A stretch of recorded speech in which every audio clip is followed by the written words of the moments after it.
శ్వేత గారు చెప్పండి, పార్టీలో అధికారంలో ఉన్నటువంటి పార్టీలో డెఫినెట్గా మెయిల్ డిస్క్రిమినేషన్ ఉంటుంది.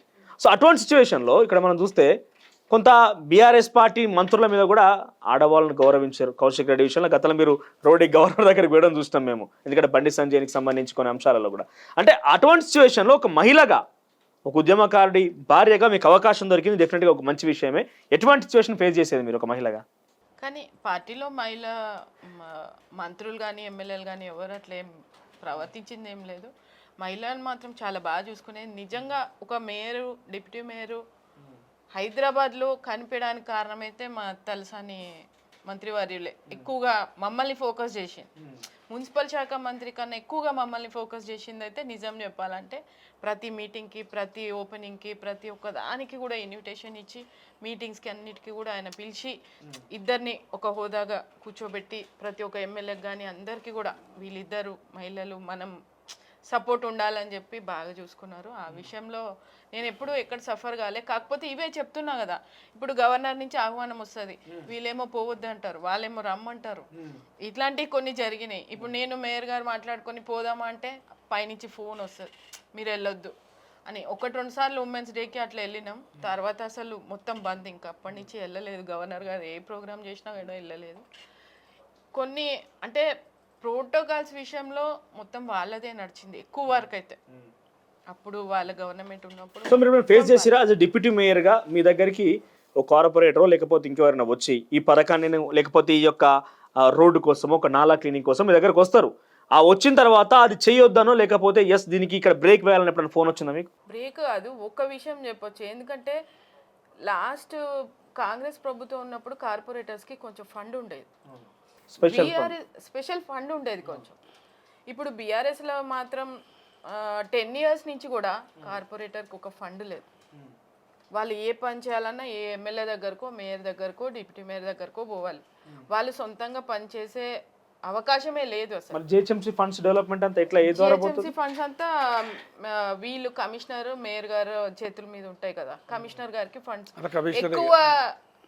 ఎక్కువ కేటీఆర్ గారి దగ్గర నుంచి కమిషనర్ గారు, తర్వాత మేయర్ గారికి కొంచెం తెలుసు, తర్వాత నాకు.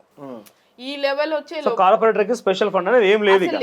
10 years నుంచి కూడా ఇప్పటికి ఎవరినైనా అడగండి, ఇప్పుడున్న ప్రెసెంట్ కార్పొరేటర్స్ కూడా ఇంతవరకు. ఇప్పుడు మీరు ఎమ్మెల్యేకి కొంచెం ఫండ్ ఇస్తారు, ఇయర్లీ ఫండ్ అని ఒకటి ఉంటుంది. ఇప్పుడు మేము కూడా పబ్లిక్ ఓటేస్తే గెలిచిన వాళ్ళమే కదా, మాకు కూడా ఫండ్ ఉంటే ఇప్పుడు వాళ్ళు ఏదైనా చిన్న పని ప్రతి చిన్న పనికి ఓ లెటరు, ఈ లెటర్ కమిషనర్ పోవాలి, మేయర్ పోవాలి, అక్కడి నుంచి కేటీఆర్కి పోవాలి, అక్కడి నుంచి మన దగ్గరికి రావాలి. ఇది వచ్చేలోపు రీసైక్లింగ్ ప్రాసెస్, అంతా సైకిల్ ప్రాసెస్. అది వచ్చే వరకు ఒక 6 months పడుతుంది. ఆ లోపు మనకు ఓటేసిన కార్యకర్తలు కోపం వస్తుంది, కార్పొరేటర్ ఏం పని చేస్తలేదని. ఎందుకంటే డైరెక్ట్ గా అటాచ్మెంట్ పబ్లిక్ లో ఉండదు మీరే కాబట్టి, పొగడతలున్నా మీకే వస్తాయి, బోర్ లేదు, నల్ల కనెక్షన్ లేదు, ఇమీడియట్ శాంక్షన్ అనేది అథారిటీ లేదు వీళ్ళకు. అది కూడా కేటీఆర్ చెప్పాలి. ఇప్పుడు అట్లాంటివి ఎట్లా అంటే, ఇప్పుడు మేము 1,00,000 రూపాయలు ఇచ్చి ఈ పని ఇప్పుడు ఇమీడియట్ గా చేసేయండి అని చెప్పొచ్చు, చెప్పలేం. ఎందుకంటే మాకేం లేదు, మాకు ఫండే లేదు కదా. ఇప్పుడు మేయర్ గారికి లేదు, మాకు లేదు, ఎవరికి కూడా. డిసిషన్ లో మీరు హడ్డిల్ ఫేస్ చేసిరా? నేను ఒక డిసిషన్ తీసుకోవాలనుకుంటున్నా, కేటీఆర్ నుంచి బ్రేక్ వచ్చింది అనేది. ఒక 2-3 సార్లు చిన్న పనులు ఉండే, మావే ఉండే, పర్సనల్ పనులే ఉండే. ఆ విషయమై కేటీఆర్ని కలవడానికి చాలా రోజులు ట్రై చేసినాం. మాకే ఎప్పుడు కూడా ప్రోటోకాల్గా కూడా ఆయన ఎప్పుడు మాకు టైం ఇవ్వలేదు. ఒక 2 సార్లు బయట కలిస్తే మాట్లాడడం అట్లనే చేయడం జరిగింది. అంటే అక్కడ ఏమైపోయిందంటే మొత్తం మాదే, ఇంకా వీళ్ళు ఇట్లా ఒక డమ్మీ క్యాండిడేట్లుగా ఉండాల్సి వచ్చింది మేము, నిజం చెప్పాలంటే. ఇక అట్లనే గడిపినాం. ఇక అది కొంచెం నచ్చక ఇప్పుడు మేము అంటే మీరు ఎప్పుడు ఫేస్ చేసారు ఇది? అంటే ఇక్కడ శోభన్ రెడ్డి గారు డైరెక్ట్ గా ఇప్పుడు జిహెచ్ఎంసీ కౌన్సిల్ పోవాలా, మీరు ఫేస్ చేయాల్సిందే ఇండివిజువల్ గా యాజ్ ఏ అక్కడ దానికి సోదాగలిగిన వ్యక్తిగా. ఆయన బయటికి పొలిటికల్ గా లేకుంటే పార్టీ పరంగా ఇబ్బందులు ఎదుర్కొన్నప్పటికీ మీరు ఎప్పుడు గుర్తించారు ఎస్ మాకు ఇక్కడ ప్రాధాన్యత లేదు అని ఎప్పుడు గుర్తించారు? ఒక ఇయర్ అదే చెప్పిన కదా, కోవిడ్లో పోయింది. తర్వాత 2 years నుంచి అయితే పెద్దగా ఏం మేము పనులు చేసింది లేదు. మా ద్వారా ఏ కార్పొరేటర్కి మేము పనులు చేపియాలంటే ఏవో చిన్న చిన్న పనులు మేము ఇచ్చి లెటర్ ఇచ్చి మేము చేయించినాం అంతవరకే. కానీ ముఖ్యంగా కార్పొరేటర్లు బాధపడేది ఏంటంటే ఫండ్స్ లేవని ఒకటి, ప్రజల్లో వాళ్ళకి ఎలాంటి గుర్తింపు లేదు. ఉన్న ఎమ్మెల్యేలు కార్పొరేటర్లని బయటికి రానియరు, పైకి ఎదగనియరు. వీళ్ళు వస్తే మాకేమైనా పోటీ అవుతారేమో అన్న ఉద్దేశంతో ఎక్కువ వరకు ఎమ్మెల్యేలు కార్పొరేటర్లను తొక్కేస్తున్నారు, అది మాత్రం గ్యారంటీ. అది మాత్రం నేను రాసిస్తా కావాలంటే పేపర్ మీద. సో మీరు ఇట్లా చెప్తున్నారు మేడం, కాకపోతే డెఫినెట్గా తెలంగాణలో జిహెచ్ఎంసీ తెలంగాణ వచ్చిన తర్వాత డెఫినెట్గా మీరు అవునున్నా కాదన్నా కొంత ఎక్స్పాన్షన్ జరుగుతున్నది, బిల్డింగ్ కన్స్ట్రక్షన్స్, కొత్త కొత్త కంపెనీలు ఏవో వస్తున్నాయి. దాని ద్వారా ఎంత ప్రజలకు లాభం జరుగుతున్న విషయం పక్కన పెడితే మెట్రో ఇవన్నీ కావచ్చు. ఒక్కసారి హైదరాబాద్లో కార్పొరేటర్ అయితే లైఫ్ సెటిల్. హైదరాబాద్లో కార్పొరేటర్ ఉంటే ఒక ఎమ్మెల్యేకి పై స్థాయిలో సంపాదించుకునే అవకాశం, ఇది ప్రచారం. ఇంకో మాట ఏంటంటే హైదరాబాద్లో కార్పొరేటర్ గెలవాలంటే కోటాను కోట్ల రూపాయల డబ్బులు ఖర్చు పెట్టాలి. అంటే ఏం హోదా లేకున్నా ఉత్త పేరు కోసమే ఇన్ని కోట్ల రూపాయలు ఎందుకు ఖర్చు పెట్టాలి? తర్వాత ఇంత పెద్ద వ్యవస్థలో కార్పొరేటర్కి పెద్దగా లైఫ్ సెటిల్ కావాల్సిన ప్రచారం ఎందుకు జరుగుతున్నది? ప్రచారం ఎవరు చేస్తున్నారు? పార్టీనే చేస్తుంది కదా ప్రచారం. ఇప్పుడు మేము కోట్లు ఖర్చు పెట్టి కార్పొరేటర్ గెలిచినంత మాత్రాన మేమేదో కోట్లు సంపాదించుకోలే కదా. మా విషయం అందరికీ తెలుసు వాస్తవాన్ని. ఇప్పుడు మీరు ఒకసారి కార్పొరేటర్ టికెట్ ఇచ్చిండ్రు, ఇప్పుడు నేను పోటీ చేయను అని అంటే ఎట్లా చేయకుండా ఉంటాం? ఒకసారి వచ్చిన పదవిని వదులుకోం కదా, ఎవరైనా వదులుకుంటారా? ఇప్పుడు ఎమ్మెల్యే 3 సార్లు ఇస్తున్నారు, వాళ్ళు ఇప్పుడు ఇక నువ్వు డబ్బులు లేవు పక్కకు తప్పుకుంటే తప్పుకుంటారా? తప్పుకోరు కదా. వాళ్ళు ఏదో కష్టపడి సరే ఈసారి అన్న ఏమొస్తుందేమో, ఈసారి ఇంకో అవకాశం వస్తుందేమో అని ఎక్కువ మంది రిజర్వేషన్ ఇక్కడ 75% ఉంది కదా మన కౌన్సిల్లో అయితే మహిళలకి. ఎక్కువ ఇక ఇట్లా హస్బెండ్స్ ఏం చేస్తారు, వాళ్ళు సపోర్ట్ ఇచ్చి మమ్మల్ని గెలిపిస్తారు. మేము అక్కడ చేసేది ఏమి ఉండదు కానీ మాకు సపోర్ట్ ఇచ్చి గెలిపిస్తారు. ఇబ్బంది ఫీల్ అవుతారా? అంటే ఫోర్స్ఫుల్ గా పాలిటిక్స్ అట్లేం లేదు, ఎందుకంటే నేను 2001 నుంచి నేను పార్టీలో ఉన్నా కాబట్టి నాకు అట్లేం లేదు. కాకపోతే ఇబ్బంది ఏం లేదు, ఆయన సపోర్ట్ ఫుల్ ఉంటుంది.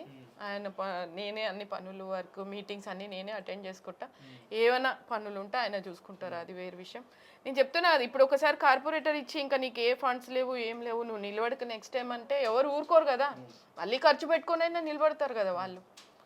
సో హైదరాబాద్ జిహెచ్ఎంసీలో చాలా వరకు ఏంటంటే కొంతమంది కాంట్రాక్టర్ గతంలో కొంత ప్రజావాణి ధర్నా కూడా చేసి వాళ్ళు బిల్స్ వస్తలేవు అనే విషయంలో. కొంతమంది వాళ్ళు చెప్తున్న మాట ఏంటంటే ప్రతి దాంట్లో కార్పొరేటర్కి, ఎమ్మెల్యేకి, ఎంపీకి, మేయర్కి, డిప్యూటీ మేయర్ నాకు మాట్లాడొచ్చు అందరికి కమిషన్లు ఇస్తూ పోతే మా పరిస్థితి ఏమని చెప్పి ఒక ఆవేదన వ్యక్తం చేశారు. మేమైతే ఇప్పటి వరకు ఎక్కడ కమిషన్ తీసుకోలేదు, మీ వరకు రాలేదు. వస్తే నాకు తెలిసి ఎమ్మెల్యే వరకు వచ్చి ఉంటాయి, మేయర్ గారికి కూడా డౌటే నాకైతే. ఎమ్మెల్యే వరకు అయితే వచ్చి ఉంటాయి, అది ఆ విషయం అయితే నేను ఒప్పుకుంటా. అంటే ఏంది గతంలో చూస్తే బొంతు రామ్మోహన్ గారు జిహెచ్ఎంసీ మొదటి తెలంగాణ రాష్ట్రంలో మేయర్గా అయినప్పుడు అనేక అంటే అన్ని ఒక రకంగా చెప్పాలంటే ఇంత కట్టడి ఏం లేకపోతుండే, కొంత ఫ్రీడమ్ అనేది ఉండేది. సో ఎందుకు ఇప్పుడు ఈ యొక్క కౌన్సిల్ మార్చాల్సి వచ్చింది? ఎందుకంటే బొంతు రామ్మోహన్ గారు వచ్చినప్పుడు కేటీఆర్ గారికి జిహెచ్ఎంసీ మీద కొంచెం అవగాహన తక్కువ. అప్పుడు ఆయన వేరే మంత్రి వారు అన్ని ఉండే, వేరే మంత్రులు ఉండే.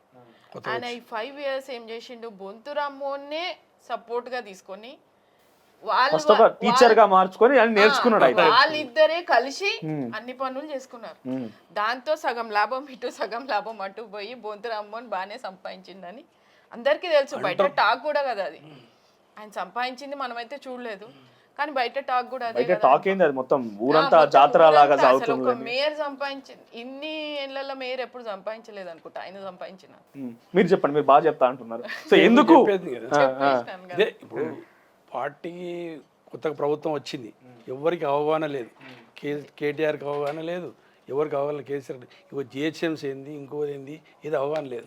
అంటే అప్పుడు ఆయనకు కొంచెం ఫ్రీడమ్ ఉండే, ఎవరు రామ్మోహన్కి. కేటీఆర్ ఆయన బిజీలో ఆయన ఉండే. ఇప్పటికీ మేము జిహెచ్ఎంసీ తెలుసుకోవడానికి ఒక 2 years పట్టింది ఆమెకు. అంటే అసలు ఏంది మీరు గమనిస్తే మీ దృష్టి తీసుకొచ్చే విషయం ఏంటంటే ఇటీవల కాలంలో ప్రజావాణి ఒకటి ప్రారంభమైంది కాంగ్రెస్ పార్టీ రాగానే. సుమారుగా 150 నుంచి 200 అప్లికేషన్లు ఆయనకు వ్యతిరేకంగా రామ్మోహన్ ఈ కబ్జా చేసిండని, రామ్మోహన్ ఆ కబ్జా చేసిండని అన్ని ఆరోపణలు ఆయన దృష్టికి వచ్చినాయి. అంటే ఎందుకు అంత స్వేచ్ఛగా ఉన్నారు? ఇప్పుడు ఏం చెప్పాలనుకున్నా నేను, శోభన్ రెడ్డి గారిది శ్వేత గారి ఇంటర్వ్యూ అనుకున్నాగానే వీళ్ళకి ఏదో కబ్జా ఉంటుంది, హైదరాబాద్ డెఫినెట్గా ఏదో కబ్జా ఉంటుంది, ఎక్కడెక్కడ స్కామ్లు చేసి మొత్తం తీసే ప్రయత్నం చేద్దామని ప్రయత్నం చేసిన. కానీ ఉంటే ఏదైనా పాపం ఈ సేవా కార్యక్రమాల కోసమో లేకపోతే కొంత ఇబ్బంది కలిగిందనే వార్తలు ఎడ కనబడ్డాయి కానీ ఈ కబ్జా ఆ కబ్జా ఎడ కనబడలే. అంటే మీకు విజయలక్ష్మి ఇన్ఫాక్ట్ తను ఎక్కడ చేసిందో విషయం పక్కన పెడితే తన కబ్జా ఆరోపణలు లేవు, తనకు కూడా ఇంత పెద్ద ఎత్తున లేవు. అంటే ఒక అవకాశం ఆయనకి ఎందుకు ఇచ్చారు మీరు అంతా కలిసి? అంటే అప్పుడు చెప్తున్నా కదా, అవగాహన లేదు, అప్పటికి స్వేచ్ఛ దొరికింది, ఆయన చేసుకున్నాడు. అది అభాండమో మరి చేసిండో తెలియదు. అభాండం ఏం లేదు, బయటకు ప్రజలు చెప్తున్నారు కాబట్టి. ఏంటంటే నిజంగా కూడా అప్పుడు వాళ్ళిద్దరు చాలా క్లోజ్ ఫ్రెండ్స్, బొంతు రామ్మోహన్ గారు, కేటీఆర్ గారు రైట్ హ్యాండ్ అనే చెప్తుంటారు బయట కూడా. ఆ విధంగా వాళ్ళిద్దరు కలిసి పనులు చేసుకున్నారు. ఇక్కడ ఒక మహిళ అయిపోయింది మేయర్, ఒక డిప్యూటీ మేయర్ కూడా నేను అయిపోయినా. ఇప్పుడు మాతోని ఆయన కలిసి పని చేయలేడు కదా, మమ్మల్ని తీసుకొని ఆయన ఎక్కడికి వెళ్ళలేడు కదా. ఆ విధంగా కూడా మేము మమ్మల్ని కొంచెం తొక్కేసినట్టే అనుకోండి. ఇంకా అదే సో ఇప్పుడు నా నెక్స్ట్ ప్రశ్న మీకు అర్థమైంది అదే బహుశా. fact. అంత మంచి friends right hand left hand ఉన్నటువంటి బొంతు రామ్మోహన్ తర్వాత కేటీ రామారావు ఎందుకు విభేదించుకున్నారు, ఎందుకు ఆయన బయటకు కూడా వచ్చారు? ఉప్పల్ టికెట్ ఇస్తాడు ఏ లేదు. ఇన్ఫాక్ట్ మీరు కూడా ఆశించినట్టున్నారు కదా, ఆయన కూడా ఆశించిండు. మీరు కూడా ఆశించినట్టున్నారు. ఇప్పుడు నేను ఆశించిన బేద సుభాష్ రెడ్డి కంటిన్యూ కావాలనుకున్నాడు, ఈయన కలిసేసింది. మా దాంట్లో ఎవరికి ఇచ్చింది అనుకున్నాను, కానీ థర్డ్ పర్సన్ ఫోర్త్ కేఎల్ఆర్కి ఇచ్చిండు, బిఎల్ఆర్కి ఇచ్చిండు. సో ఇక్కడ మీరు ఉప్పలు ఆశించిన స్థానం మనం కనుక గమనించినా కూడా మీరు ఉప్పలు ఆశించారు. అక్కడ మీరు ఒక ఉద్యమకారుడు శోభన్ రెడ్డిగా, బొంతు రామ్మోహన్ జిహెచ్ఎంసీ మేయర్, ఆయన కొంత ఉద్యమ నేపథ్యం ఆయనకు ఉన్నది. అదే స్థానం నుంచి ఇంకో వ్యక్తి ఎవరు తాడూరు శ్రీనివాస అని ఒక ఆయన ఆశించిండు, మీరు కూడా ఆశించారు. సో ఇంతమందిని కాదని చెప్పి బిఎల్ఆర్కి సడన్ గా రావడం కారణం ఏంది? అదే చెప్తున్నా కదా, డబ్బు ప్రభావం. డబ్బులు ఒక మంత్రి గారి సపోర్ట్. అంటే బొంతు రామ్మోహన్ ఇంత సంపాదించిన, బొంతు రామ్మోహన్ దగ్గర డబ్బులు లేదనా? గారు నడితే ఇప్పుడు డబ్బు సంపాదించిన అంటాడా, ఇంతవరకు లేదంటాడా? ఎవరు చూపించగలుగుతారా?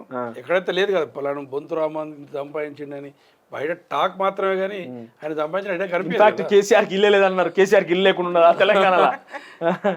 టాక్ మాత్రమే, లేకపోవచ్చు చెప్పలేము. అది అంటే ఎందుకు అనూహ్యంగా మీలాంటి వాళ్ళు ఇంతమంది ఉన్నప్పటికీ రావడానికి అవకాశం ఇట్లా? మాకు వేరే వాళ్ళ గురించి తెలియదు కానీ నేను మాత్రం ఒక మత్సలేని మనిషిగా తెలంగాణ ఉద్యమంలో పనిచేసిన, అది మాత్రం పక్కా. సో ఇప్పుడు కాంగ్రెస్ పార్టీ ఏ లక్ష్యం కోసం వచ్చినట్టు ఏం చెప్తారు? టికెటా, మీరు ఫైనాన్స్ ఇచ్చి వచ్చిరా, మీకు ఫైనాన్స్ దొరికిందా? నాకు టికెట్ కాదు, కేవలం గౌరవం లేదు, అక్కడ స్థానం లేదు కాబట్టి. అంటే ముఖ్యమంత్రి ఎప్పటికి గెలవాలి, గౌరవం అంటే గెలవాలి, మనకి చెప్పిన పని చేయాలి, మనకు అది ఉండాలి, మాకు ఫ్రీడమ్ ఉండాలి కదా. ఉద్యమకారులు ఎవరికి లేదు, ఇక ఉద్యమకారులే లేరు, వీళ్ళు లేడు వాళ్ళు లేడంటే కాదు కదా, ఇక లేదు మన తెలంగాణ. ఎట్లా తెలంగాణ కాంగ్రెస్ పార్టీ ఉద్యమకారులకు అవకాశం ఇచ్చింది ఎవరికైనా? ఇచ్చింది, చాలా మందికి ఇస్తున్నారు. ఇప్పుడు ఇస్తామని చెప్పిండ్రు, ఆల్రెడీ కూడా వాళ్ళు ప్రకటించిండు. ఇది 250 గజాల ప్లాట్ ఇస్తామని కూడా ఒకటి ప్రకటించిండు. సో మీరు గమనిస్తే మనలాగానే కొన్ని రాష్ట్ర కమిషన్ పెడుతున్నారు, చైర్మన్ అది ఒకటి ఇస్తామని చెప్పారు కదా, రాగానే ఉంటుంది. అంటే నమ్మకం ఉన్నదా మీకు ఇట్లా జరుగుతుంది? ఎందుకంటే ఇంతవరకు 10 సంవత్సరాలు తెలంగాణ రాష్ట్రం ఇప్పుడు పూర్తయిన తర్వాత మనకు తెలంగాణలో ఉద్యమకారుడు అనే ఒక డెఫినేషన్ కి అర్థం లేదు, ఇప్పటివరకు ఒక గుర్తింపు కార్డుగా ఏం లేదు. తెలంగాణ ఇచ్చిందే కాంగ్రెస్ పార్టీ అని అందరికీ తెలుసు కాబట్టి మనం ఇచ్చిన కృతజ్ఞత ఇదని మర్చిపోయినాం కదా మనం ఈరోజు. కాబట్టి మేము ప్రజలు కూడా మార్పు కోరుకుంటారు, ఇంక వీళ్ళతో కాదు ఇంకా కుటుంబ వాళ్ళ మన గలవారు వీళ్ళు చేస్తుండు, కానీ అందరికి అంతలేదు. వీళ్ళు దళిత బంధు పెట్టిండు, దళిత బంధు ఎవరికి ఇచ్చిండు? ఒక 10 మంది ఎమ్మెల్యే కింద పనిచేసే వాళ్ళకి 10 మందికి వచ్చింది. ఇట్లా బీసీ బంధు ఎవరికి ఇచ్చిండు? వాళ్ళకు 10 మంది ఎమ్మెల్యే కింద పనిచేస్తారు. డబుల్ బెడ్రూమ్ కూడా అంతే ఇచ్చిండు. మరి ఎవరికి వస్తాయి? ఉద్యమకారులక పార్టీలు? సరే, ఇవన్నీ మీరు ముందుగా గుర్తించారు, అయితే గుర్తించినాము. గుర్తించి ఎన్నికల అసెంబ్లీ ఎన్నికల బీఆర్ఎస్ సపోర్ట్ చేసిరా, కాంగ్రెస్ సపోర్ట్ చేసి? బీఆర్ఎస్ఏ చేసినాం. సరే గవర్నమెంట్ వస్తుంది అనుకున్నాము, మీకు అవకాశం దొరుకుతుంది అనుకున్నాం. అవకాశం గురించి ఎప్పుడు ఆలోచించారు కదా, అవకాశం వస్తే ఎప్పుడో తీసుకుంది కదా, ఎప్పుడు అవకాశం ఇస్తానని చెప్తున్నా. నాకు ఎప్పుడు నేను అడగ ముందుకే చెప్తుంటారు, నీకు పక్కా ఈసారి ఇస్తున్నాము, నీకు ఇది ఇస్తున్నావు అని చెప్పిండు. కానీ నాకేంటంటే కలిసినప్పుడు మాట్లాడకపోవడం, 4 గంటలు కూర్చోబెట్టి కూడా మనకు విలువ ఇవ్వకపోవడం అనేది మాకు దాని మీద నేను పోవడం జరిగింది.